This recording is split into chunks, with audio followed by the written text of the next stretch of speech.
the next step? This question is the first thing crooned by vocalist and guitarist Stian Auckland on Seven Impale's sophomore album Contrapasso.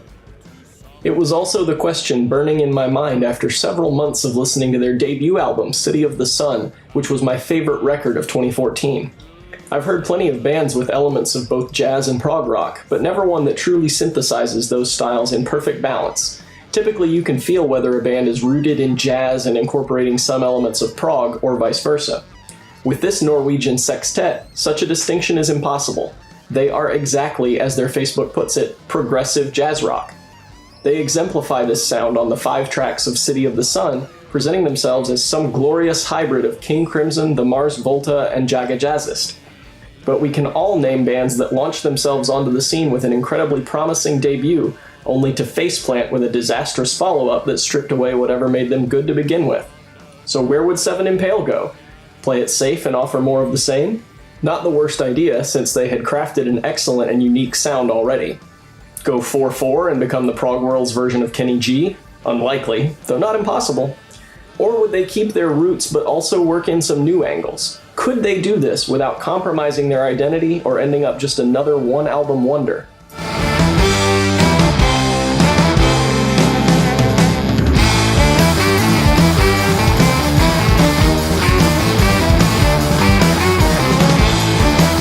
I am thrilled to report that Seven Impale have not only avoided the sophomore slump, they have indeed expanded their sonic palette and incorporated a remarkable number of new elements without losing their established identity.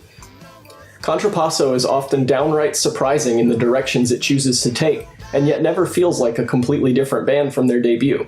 In fact, they make an explicit point of reminding listeners where they came from, with musical callbacks to the final track of City of the Sun, God Left Us for a Black-Dressed Woman, in both the interlude Ascension and the opening overture of first track Lemma. This track is worth spending some serious time with, so I'll come back to it a little later. I got to chat with Seven Impale's saxophonist Benjamin Witteraw about Contrapasso and the band's evolution since City of the Sun.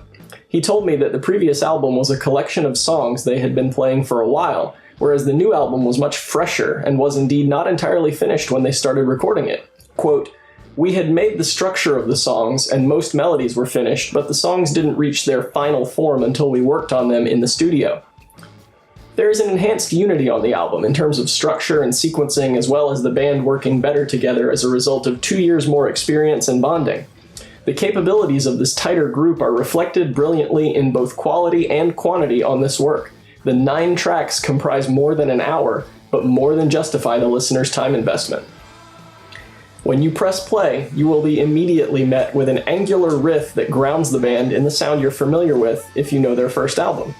This is not coincidence either. I'm embarrassed to say that Benjamin had to point out to me that this riff is in fact directly adapted from the ending of God Left Us for a Black-Dressed Woman, in order to consciously establish continuity between the 2 albums. This is a wise move, because the old skin is quickly shed. After no more than 20 seconds, the band shifts to a trippy psychedelic variation on this riff driven by bass and pulsing organ beneath spaced-out swirls of vocal snippets, almost like Seven Impale as covered by Mammothus or Acid Mother's Temple. When the main vocals kick in, they are in a baritone register that's not like anything we've heard from the band before. This is followed by a chaotic sax solo, and within minutes we are acutely aware that we are far removed from the world of City of the Sun. The bold opening statement is by design. The segue in the beginning is, quote, meant to be a sort of passage from the beauty in City of the Sun into the much darker Contrapasso.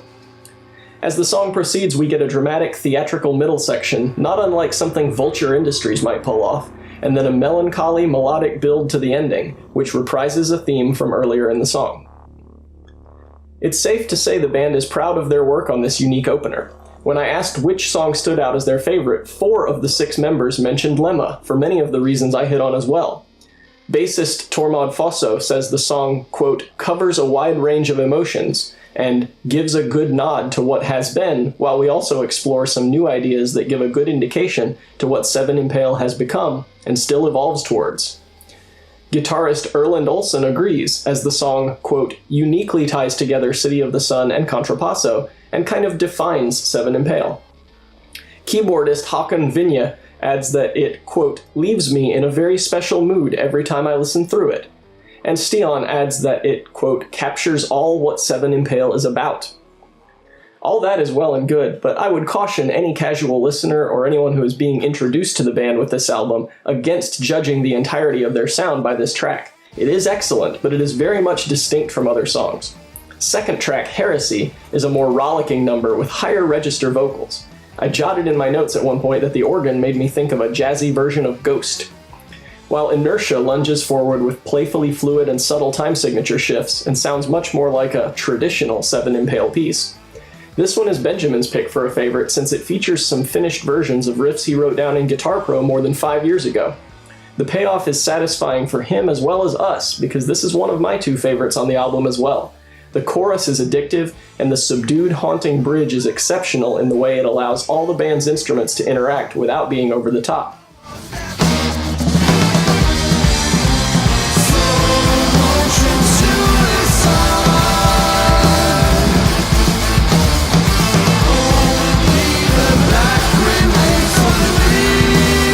My other favorite is the subsequent track, Langare, which the band chose to release as their lead single. This piece grabs you by the throat with an almost sludgy, Phrygian rhythm on distorted bass. The sax plays at a different mode by using a sharp fourth momentarily, but once the full melody comes in on sax and choral keys, it reveals itself as purely Phrygian. This was the first modal melody that really grabbed my attention, but with repeated listens, other scales pop out all over the album. Dorian on Heresy, Locrian on Helix, and certainly more I'm not keen enough to recognize. This melodic creativity prompted me to ask about how Seven Impale approaches composition. Benjamin told me that most of the counterpoint writing is spontaneous and improvised around a main riff, and there is a lot of jumping between major, minor, and other modes, with the relationship between seconds, fourths, sixths, and sevenths and the root not always being fixed. Phrygian can very quickly be very opethy, he states, and as I read that and listen to around the 5 or 6 minute mark of Langare, I can hear the parallel perfectly. A dash of opethiness never hurt anyone, I always say.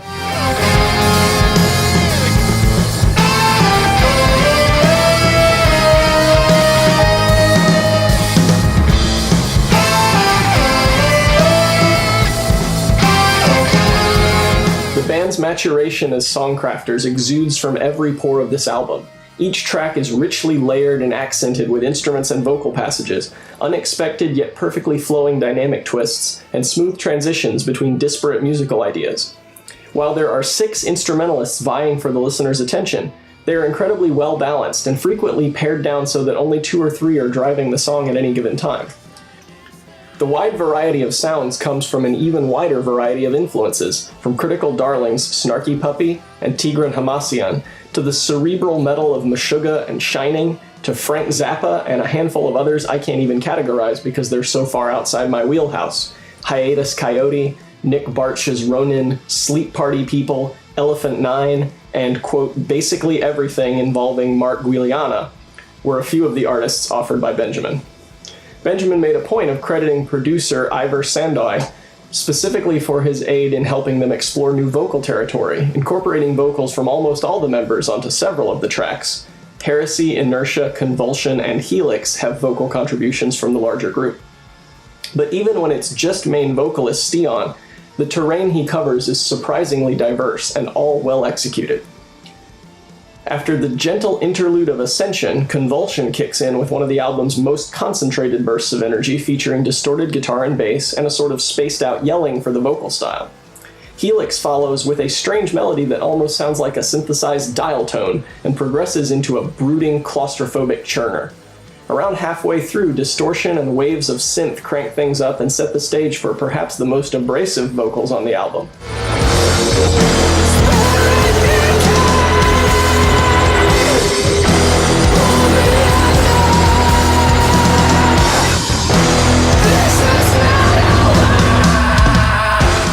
After this climax, a denouement comes, rooted in interplay between bass and keys, again with subtle layers of everything else fleshing out the sound. This song was drummer Frederick Vitteraw's pick for favorite, as he highlighted its, quote, very unconventional structure, saying it was, quote, very different from everything we've ever made, and that it exemplified the kind of progress that should be expected of modern progressive bands. The The second to last track, Serpent Stone, opens with a heavy riff that is relatively happy sounding compared to much of the rest of the album. Around the 145 mark, the melody shifts to a root 2, flat 3, flat 2 pattern that is not unique, but most immediately calls to my mind the song 20 Minutes 40 Years by Isis. Benjamin gets a nice sax solo in the middle of this contemplative piece. This song, for whatever reason, stands out as a bit more lyric-driven.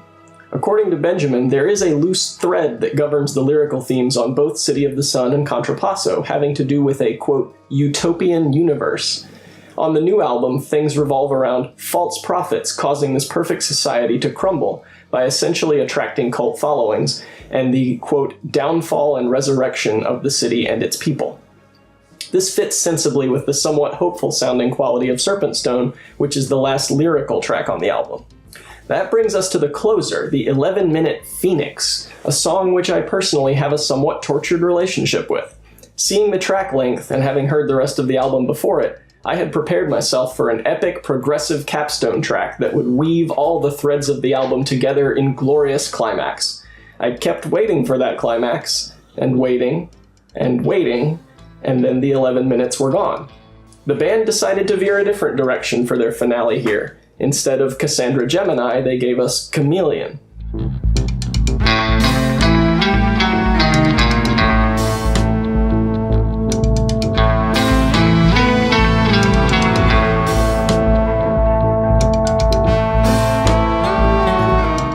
Phoenix is not the grandiose outro I was looking for. Instead, it is a slow-burning instrumental jazz piece reminiscent of Herbie Hancock for much of its duration.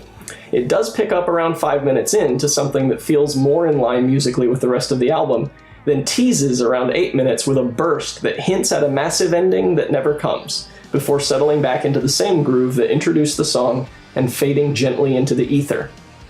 I kind of went through the 5 stages of grief with the song. There's going to be an epic outro coming, I'm sure of it. How could they end such an awesome album with this weird song? Maybe this is a bonus track and Serpent Stone is the real ending? I guess this is it. Actually, I do kind of like it. Naturally, I asked Benjamin what was going on here, hoping he could help me process this emotional turmoil. Quote, Phoenix is meant as a slow, calm ending on a long and intense album, he assures us. With such a long musical journey, we felt it needed a long landing strip for a comfortable end. I respect that reasoning, but I'm still not sure I agree. It was a long album. Even without Phoenix, it would clock in at 56 minutes, which is a pretty generous length these days anyway. Take that track away, and I don't think you really damage the quality of the album, and I'm not sure you don't improve it. But maybe I just need more time with it. Benjamin says, quote, we think that the choice will grow on the listener for every time they dare to listen through it all, and that is our biggest hope, that they will listen to the album as one big piece of music. One big piece of music it is, and regardless of whether you share my reservations about its finale, there is undeniably an enormous amount of high-quality material to ruminate on here. I loved City of the Sun, and I have a hard time weighing the two albums against each other to pick a favorite. Someday, when I revise my personal spreadsheet of the best albums of all time, I will have to make that call. Today, I don't have to, and instead I can just offer a full-throated endorsement of both albums. If you were a fan of Seven Impale already, this album should tingle all your senses in ways you never even saw coming. And if you weren't, then good news. You have 2 incredible albums to check out. Stop dilly-dallying and get to it. There was already nothing out there like Seven Impale, and with Contrapasso, they've gone and made themselves even more unique.